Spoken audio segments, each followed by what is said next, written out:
As human beings navigating this modern world, we carry a ton of heavy responsibilities on our shoulders literally every single day. We're juggling work, school, family, trying to keep up a home. But there's one absolutely vital responsibility that kind of tends to slip off that daily to-do list. And honestly, it's arguably the most important one of all: our responsibility to the planet. We are the guardians of this Earth, but, well, let's be honest, sometimes we can also be its worst enemies. And when we turn on the news or we're just scrolling through our feeds, the climate dangers we're facing, they can feel completely insurmountable. It creates this heavy psychological burden, a very real climate anxiety.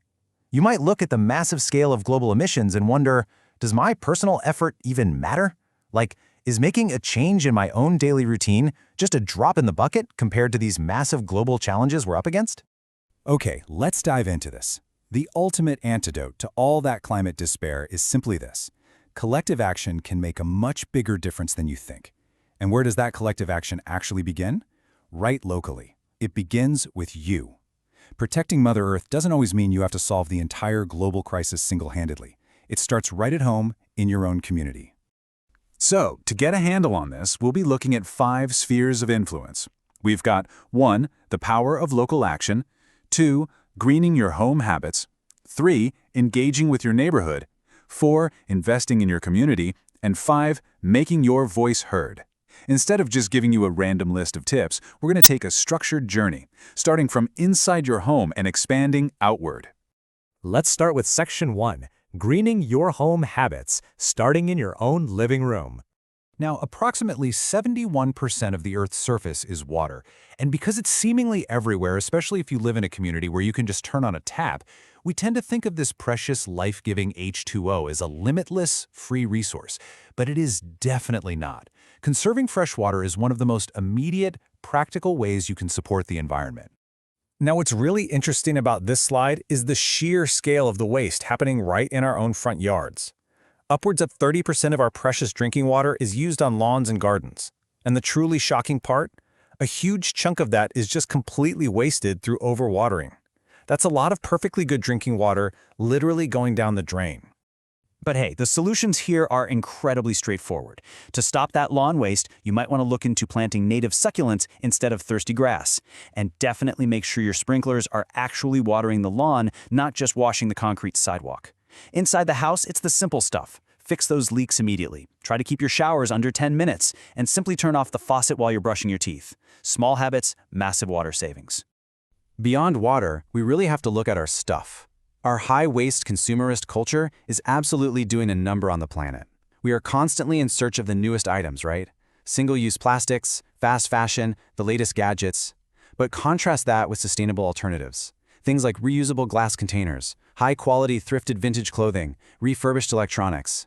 When you choose to buy less and opt for glass over cheap disposable plastics, you aren't just saving trash from a landfill. You are sending a powerful economic signal. If sales of cheap disposable items drop, believe me, the industry takes notice. So here is a great 3-step framework for making that shift. Step 1, reduce. Just aim for more moderate consumption. Step 2, reuse. Break out those glass containers. Use real ceramic plates for parties instead of cheap disposables, and reuse your beloved holiday decorations year after year.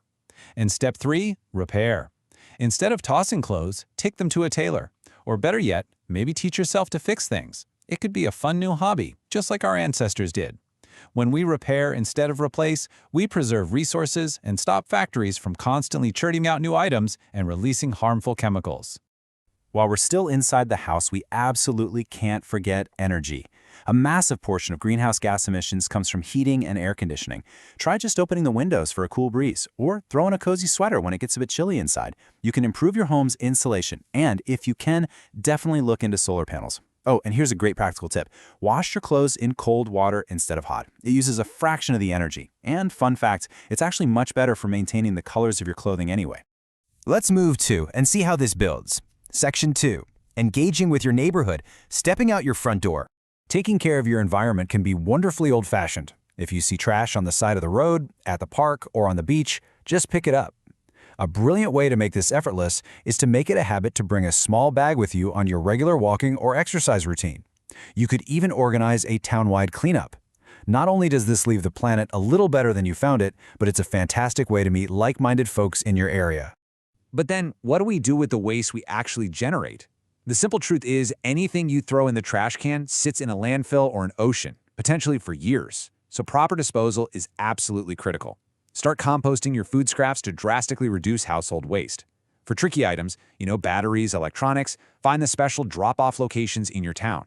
And please, take just a few minutes to learn your local recycling symbols. Throwing the wrong items into the recycling bin can contaminate the entire system and undo a lot of good work. Next, consider how you move through your neighborhood. Your transit choices have a direct impact on local air quality and your carbon footprint. Walking, biking, or using public transit like buses and trains significantly cuts down on emissions, traffic, and noise pollution. If you don't have transit access, try to carpool with colleagues or simply combine your errands into one efficient trip. Plus, taking transit or carpooling saves you money, and it frees up your commute time so you can read a book or listen to an explainer just like this one. All right, moving into our largest sphere of influence, Section 3, Investing in your community, growing your local ecosystem. And this brilliantly illustrates the economic side of environmentalism. Just look at the contrast between large-scale supply chains and local businesses. When you buy from massive supply chains, you're dealing with high environmental shipping costs and mass manufacturing. But when you buy locally sourced food or goods made by local craftspeople, you're choosing items that required far fewer transport resources to produce and ship. Not only do you get fresher market produce, but you are directly strengthening your local economy. You can also invest directly into your local ecosystem by planting native species. What are native plants? They are flora naturally adapted to your specific region's climate. Because they actually belong there, they require way less water and less fertilizer. Even more importantly, they provide essential habitats for local pollinators like bees and butterflies, which really helps restore balance to your local environment with much less maintenance. Now, if you're thinking, hey, I live in an apartment, I don't have a yard, don't worry at all. There's an incredibly rewarding alternative. Join a community garden. It's a wonderful way to cultivate native species, grow your own food, and deeply connect with your neighborhood. Finally, the most impactful step, Section 4, Making your voice heard, changing the system. It's so easy to feel like planetary problems are just too big for us to solve alone. But systemic change always starts with individual voices. Get engaged in local policy. Do a little research on your community's littering laws or park restorations.